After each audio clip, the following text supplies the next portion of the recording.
and welcome to another World Values Day conversation, all around building a values-led brand. I'm Anna McAfee, and I'm excited to welcome Melissa Packham to this conversation. Now, for those that aren't familiar with Melissa, Melissa is a brand strategist. She is a Climate Fresk facilitator, and she has a focus on driving sustainable practices while challenging the business as usual paradigm, which are topics that are all very close to my heart, and I'm excited to pick your brain, Melissa. Thank you for joining us. Thank you so much for having me. It's a pleasure.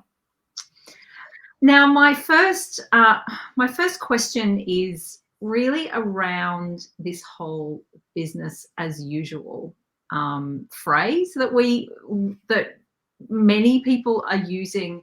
And I wanted you to perhaps elaborate on what that is and why we need to move away from what, we've come to, what business is, what are the challenges, and what is the phrase business as usual, and why are we moving away from it? There's a lot to unpack there, so let's dive right in. Business as usual is, the way things have always been done, the usual way that business has happened, an extractive model based on, exploiting resources and profit, growth at all costs, profit mentality. In a nutshell, it's been used across different sectors, but that's what sort of, the overarching business as usual means. And I think energetically, there's a shift away from business as usual, because we're kind of realizing that it's not actually serving us very well, and that there's certainly a bunch of people who still believe in business as usual and are happy to prop it up and to keep going and extracting and growth at all costs, and costs to all facets of society. So our health, us as individuals, our communities, certainly our environment. So I think there is a portion of people who are kind of, if they're not quite awake to it, they're waking up to it. That actually, what is this all for? And is this the system that is best serving us as humans within a broader ecosystem? And I think questions are being asked there. Certainly, as we're seeing more millennials and Gen Z come into positions of power and decision-making capability, that's where a lot of it's kind of like, actually, is it okay that I'm working, 16 hours a day and not really getting any quality time, downtime, and where's my leisure time? And is it okay that we're extracting resources from an environment where, our ecological system is collapsing? Those are the kind of questions I think people are starting to ask, needing to ask as well, because that's business as usual is not a model that is sustainable. And I use that in every sense of the word sustainable. It's not something we can continue to do, and it will cease happening whether we choose it to and proactively work towards a sustainable model, or it will happen without us, and that's when really bad things are going to happen. So not to be all doomy, but I think the business as usual paradigm is done. It's old. It's not actually helping anyone. It's certainly helped us, in certain communities to prosper. But I think there's question around what it means to prosper and how we can shift that perception. Yeah, absolutely. And I think would you say the driver is coming from both the consumer side as well as an employee side for a brand? You've got that double pull from those two ends.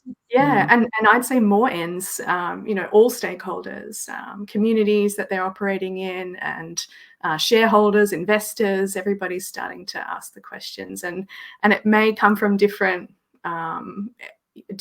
perspectives. It may be from is this a profit thing? Is this profit sustainable? Is it this effective for our community? But certainly consumers and employees are a big part of that. But other stakeholders, I think, and businesses are accountable to all stakeholders. It's actually fiduciary duty to be accountable to all stakeholders, not just shareholders. because that's what makes for truly sustainable businesses moving forward. So yes, I think there's pressure on all ends, and I think a lot of it was triggered, if I can use the cliche, but through COVID, where we kind of we had to drastically change the way that we were operating and what we valued. And I think that's stuck with a lot of people. There hasn't been that same bounce back to the norm. There is no norm, or the norm that we knew is not the norm that will take us into the next decade or so. So I think that's also been the trigger for a lot of, certainly organizations, but individuals within those organizations as well. Yeah, absolutely. And it's a forced creative thinking, I think. Yes, more of that, please. Can we have some more creative thinking? That's the kind, imagination, creation, creativity, and remembering our humanity. That's what's going to get us out of the many messes, the polycrises that we're facing at the moment. I think that's a good thing. That's exciting. That's where innovation is born. So I'm okay with that. Yeah, that sounds great. Now, one thing I have, when I asked you to do this interview, I had this specific post in mind that you had written, I think, about 3 months ago. And it was a very poignant post, particularly in the context of World Values Day, which is, what values should brands avoid using? What's either being overused or misunderstood, or just from any perspective of, because I think it's easy to say there's brand values, but there are, in your opinion, I believe there are specific values that brands should be avoiding. I'd love for you to elaborate on that. Open the floodgates. Okay, permission. Yeah. Yes, there are some really key ones that I think are pointless to say, because they should be baseline. They should be there inherently. So we shouldn't need to call them out. Brand values are intended to be differentiating and distinct and part of the brand's DNA, and therefore the organization's DNA. Business and brand strategy go together. And so the values that I refuse to use and encourage all organizations to just chuck in the bin, because they're pointless to have in your brand values, are integrity, honesty, and quality. Because if we're saying, we have integrity, yes, you should have integrity. That's part of doing business. And if you say quality, yes, you should have quality. Otherwise, people won't buy from you. They won't continue to buy from you. So just ditch it. Honesty as well. Just come on, it's 2024. We should be doing honest business. If you have to say it, it kind of raises more red flags than it closes. You know what I mean? So I feel like unless they're in a category that those things are actually differentiating, in which case, whoa, that's an interesting challenge in itself. But for most businesses, having those in your brand values is kind of pointless, because it's their tickets to the game. Mm-hmm. You have to have those things to be in business, I believe. So, and they can be infused in what you do, of course, but brand values are supposed to be there to help your employees and your suppliers and your partners get excited and understand the way that you do business. So saying the same things that everybody says isn't motivating, and it doesn't give clarity about how to live those values. So it's more important to, if you want to say, but we are quality, we're about quality, what does that mean? What does that look like in practicality within your business? And then make that the value, rather than saying quality, because quality it just feels boring even to say. So I'm an advocate for making them feel like usable, directional, exciting, engaging methods to move your people into the right direction. Absolutely. Jeanette had a couple of comments here, which I think she was worried about whether she had the wrong values, but I think they're great examples of brand values. Absolutely. Brand values there. Yes. And always about showing how. Don't like the other thing is, don't tell me what your values are. Show me what your values are. Show me how they come into practice. Show me how it infuses in every single part of your organization. That's when the real power comes to play.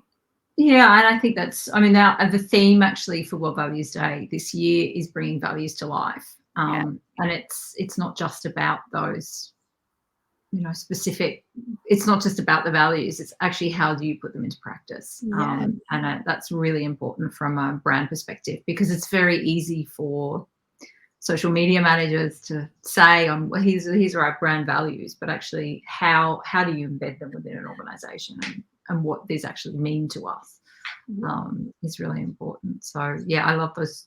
Well, I think it's a really important 3 you mentioned. So thank you for that. That's just really make good. sure that they're assumed. They're ticking the box on those. The quality, it's not. Yeah, it's absolutely. How can businesses build a values-led brand? You obviously guide organizations through this process, but you know, I guess at a bird's eye view, you know, we can't spend a day here, but just a snapshot. How can businesses build that values-led brand? How do they go about becoming more values-led, or if starting a new business, like where do you start from? Yeah, good couple of questions. I might break it into 2 and answer the second part first. So in terms of how to identify your values, there's a whole bunch of strategic processes that you go through. But at its very simplest, if you're starting out,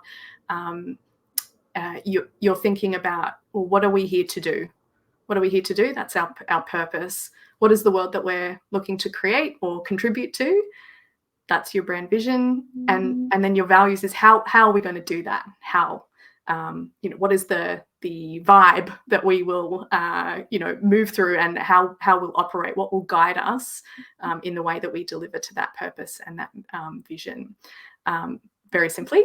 So that's a full day, full couple of days, maybe crammed into a couple of sentences there. But once you've outlined what they are, the next step is kind of what I was saying before about how do these guide everything that we do, and they should act as guardrails for decision making. So are we going to go and explore this joint venture over here with this collaborative partner? Is there values alignment? Would be one of those key questions that I would be asking, not only about the opportunity, but what does that look like in terms of how we will work together? How will we use our brand values to guide the way that we interact with customers in a customer service scenario? So how can we infuse all of that throughout the customer journey is another key consideration. And you'd kind of do that by department, by area, and work out, is this process or actually reflecting back the brand values? Because that's how we make people feel. And when people feel things, they connect. So, if it's not making people feel positive and aligned with your values, or they can't, they couldn't articulate back to you, what those might be instinctively based on their experience, then something's falling over. And so that would be an area to kind of assess that. So in terms of then ongoing, how do businesses become values-led? It's not just a one-off thing. It's an ongoing reflection and a deep reflection process, but also being okay to hold up the mirror and understand where we're not living up to those values. So that's also what I would say is it has to be an honest process. So like I said before, honesty is part of it. So if you're trying to hide or make something feel like it's performing better than what it is, that's not actually helping anybody. So just hold the mirror up, be honest, take feedback constructively, and be able to sort of turn that into a way that you can improve over time. So I would say it's iterative. Getting the team engaged and involved is key. So having the team be able to understand and tell you what the brand values are is important. If the team can't tell you, then they can't live those values in every day. They can't be guided by those. And they can tell you different ways to improve over time. So I think there's a two-way thing, is respecting the expertise in the room at any one time, and relying on that feedback to help make it a living, breathing kind of thing that just happens. But yes, annually, I would say there's an opportunity to kind of really take that step up and take a look at, some key metrics across the board. A lot of those would be around brand affinity and how people are connecting, what people say about us, and people, as in all people, all stakeholders involved, are they reflecting back what we want it to be, or is there is there improvement to be had and room to move on that, and can we make that happen? I think that's a really helpful process. But values are part of brand perception, shaping brand perception, and brand perception doesn't happen in an instant as much as we might like it to. It needs to build over time. We need to build trust with people. We need to do what we say. That's integrity. We need to deliver quality product. That's quality. We need to do that over time, many times, before people shape a perception.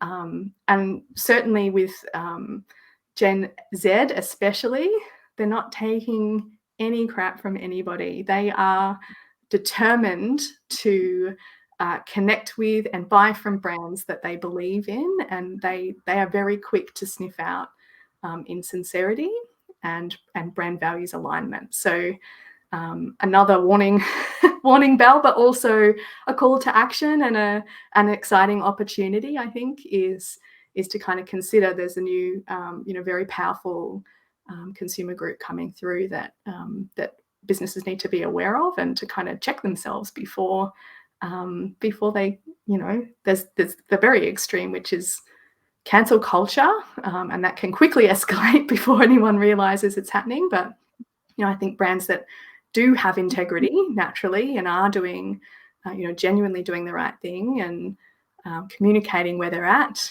the good, the bad, that they'll be okay. So I think the main call out there in that very long-winded response to your question is really just that it takes time, and to stay with the process, to do that reflection over time, and make sure that what you are actually putting into play is heading you towards that purpose and vision. Yeah, that's great. Can you give any examples of brands, and it can be globally, in Australia, wherever I guess springs to mind, that are actually doing it well, that have been through this process or have always had a really strong values-led brand? The easiest one to point to is Patagonia. That's the one everyone would kind of know. They started off as pretty clear on what their purpose was, and the values that guide their decision making. And certainly from a values and a sustainability perspective, they're doing some really interesting things. That has its own criticisms, of course, as they all do, but as a global brand that everyone would kind of know, that they're a great example of that. Here in Australia, there's a great brand called Citizen Wolf, which I love mentioning at any opportunity, because I think they've got a great model. Their values has shaped their business model as well. So they're also in fashion, funnily enough, but they make products to size for their customers. You put your sizing in online, and they send you the t-shirts in good quality material that's sourced appropriately, paying fair wages, produced appropriately, shipped appropriately.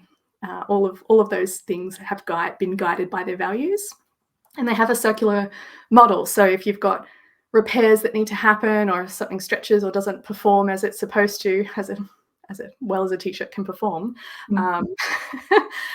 they can repair. And so they have this, the repair model. They want people to have good products that last a long time, instead of that concept of inbuilt obsolescence. So we want people to buy more of our stuff. If we make them a little bit cheaply and not quite made to last, then they'll have to buy more from us. Those days are over. That's not a sustainable business model overall in a circumstance where we're facing overshoot. We're already consuming far more resources than we can replenish. So that's a great example of a business model that's been guided by brand values. And a really great sort of campaign example for theirs is on Black Friday, when everyone's sort of going gaga for sales promotions. Their promotion was around dyeing old sort of faded clothes black. So Black Friday was the campaign. And so they were encouraging people like, yeah, that T-shirt that's kind of a bit faded now, here's how you dye it black. And then you've got a brand new T-shirt that looks amazing and fresh and you can continue to wear. So they are very much, advocating for that longer, more enduring products, which I think is very much needed, especially in the context of fast fashion right now. Yeah, that is interesting because, I think we all sometimes eye roll a little bit at Black Friday.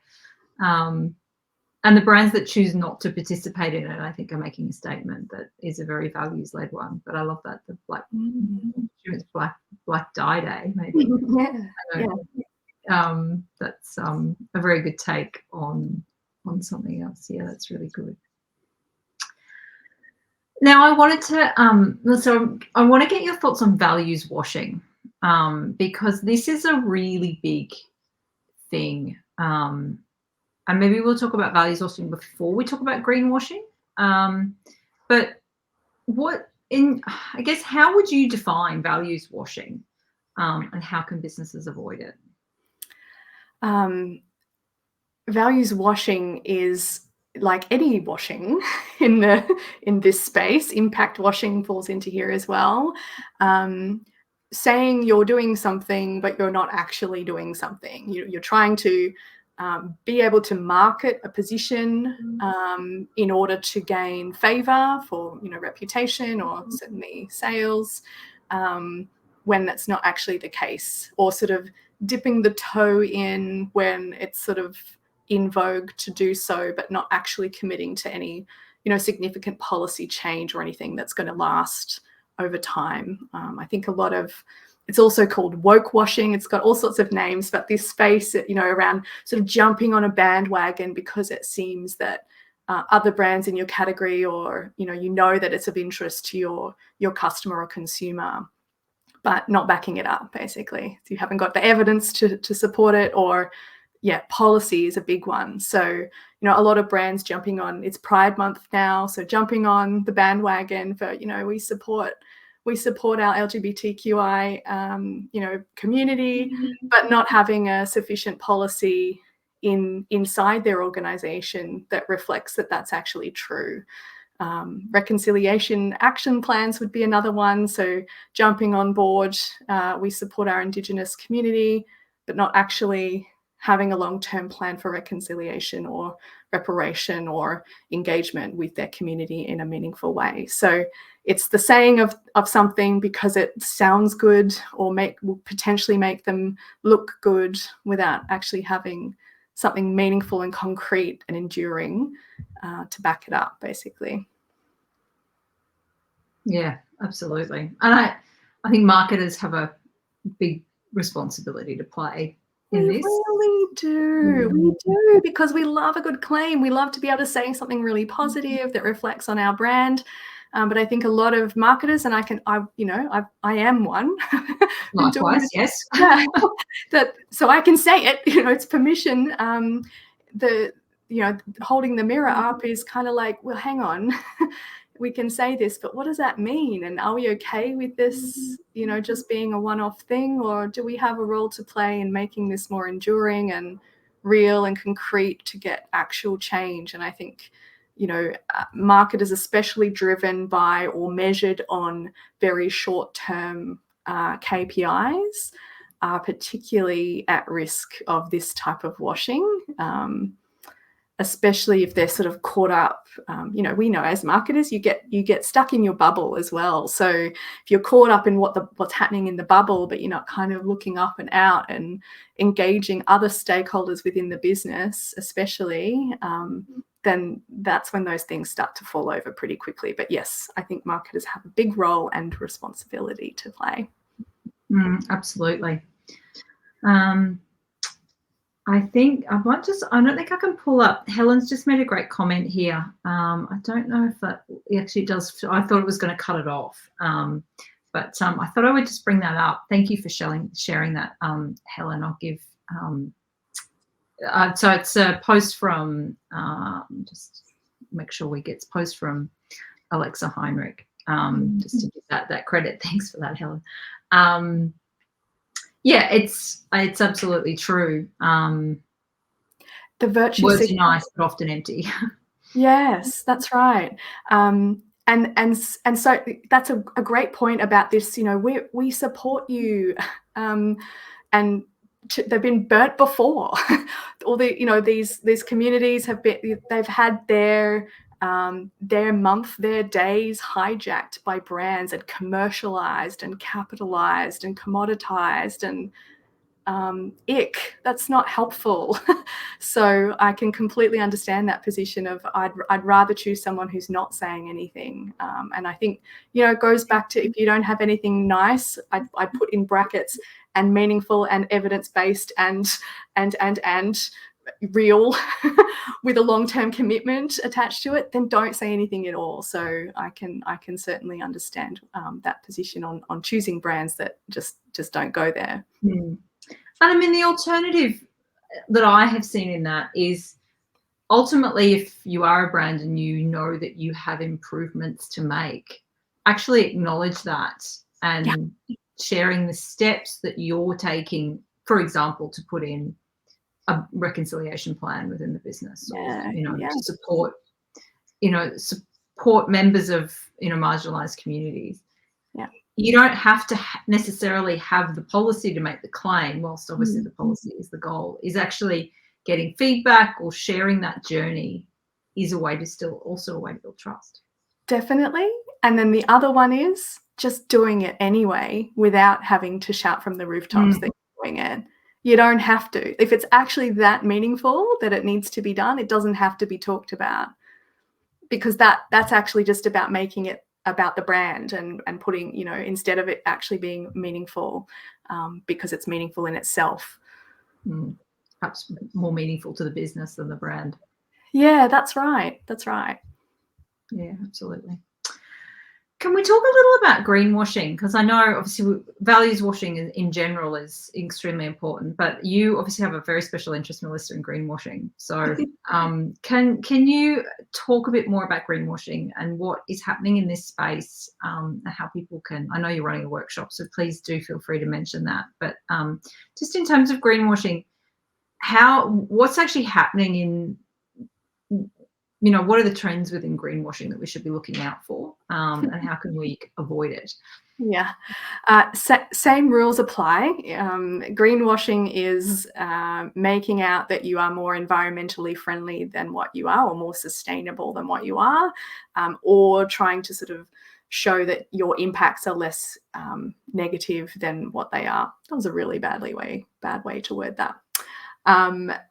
Impact's good, impact's bad, either one. That's kind of, making it look shiny and positive, to the benefit of the organization, not the cause itself. So greenwashing is rampant.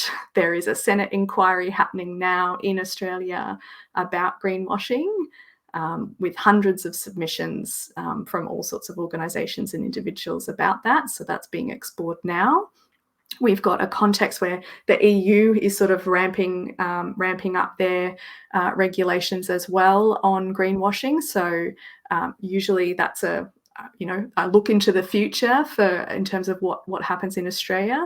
And greenwashing has been, there's lots of talk around investments and ESG investing and that kind of thing, but I think it's certainly going to come crashing down to organisations at a claims level, and it is already. So lots of brands have been sort of slapped on the wrist by the ACCC and ASIC recently here in Australia around making claims that aren't true or aren't substantiated enough.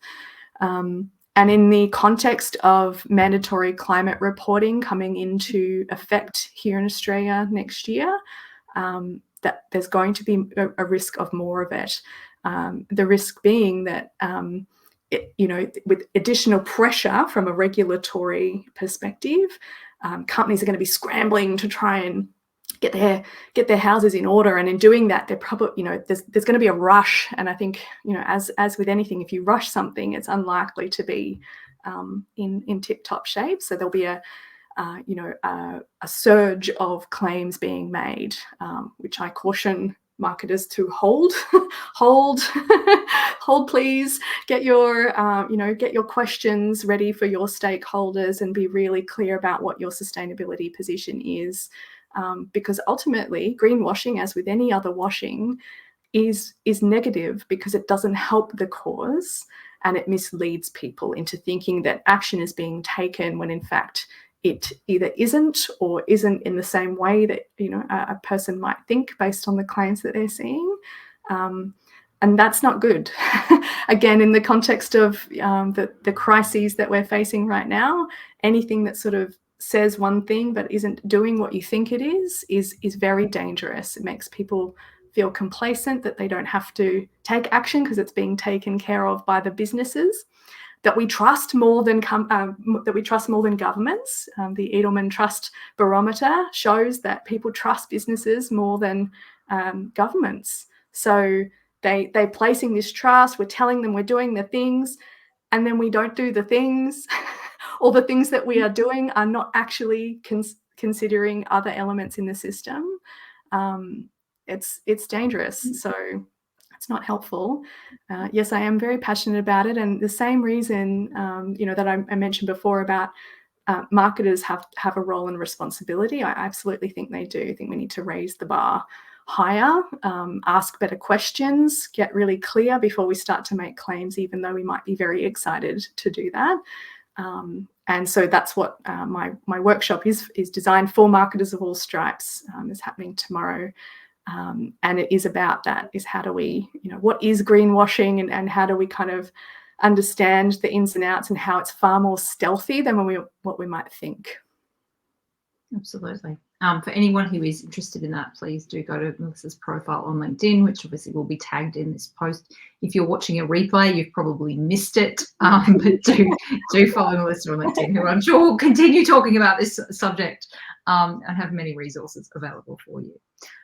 But yeah, it is interesting, and it's, marketers, I think, have a really deep responsibility, much more than they perhaps give themselves credit for. It's a very important subject. So no, thank you for that clarification, and yeah, I think deep sort of dive on that, which is really good.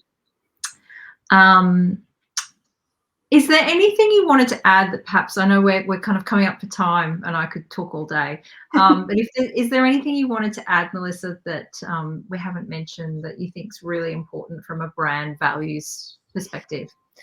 The one thing that comes to mind is connecting those brand values to values as human beings, because they're the same actually. So brand values are an articulation of human values that we find important, that we want to guide our decision making. So I would say to any businesses out there going through this process, or thinking about going through the process, or wondering the benefit of the process, we need more businesses to bring back humanity right now more than anything. So not just pursuit of profit at all costs.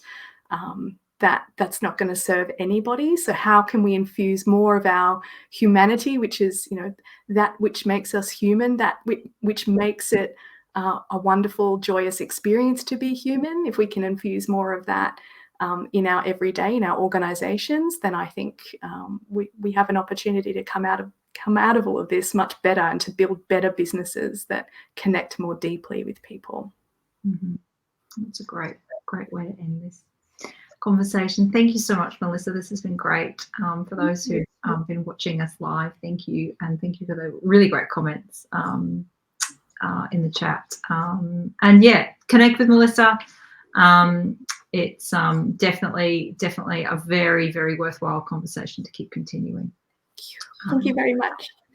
Thanks, Melissa. Thanks, everyone. And we'll be back next month with a excellent conversation coming. All right. Thanks, everyone.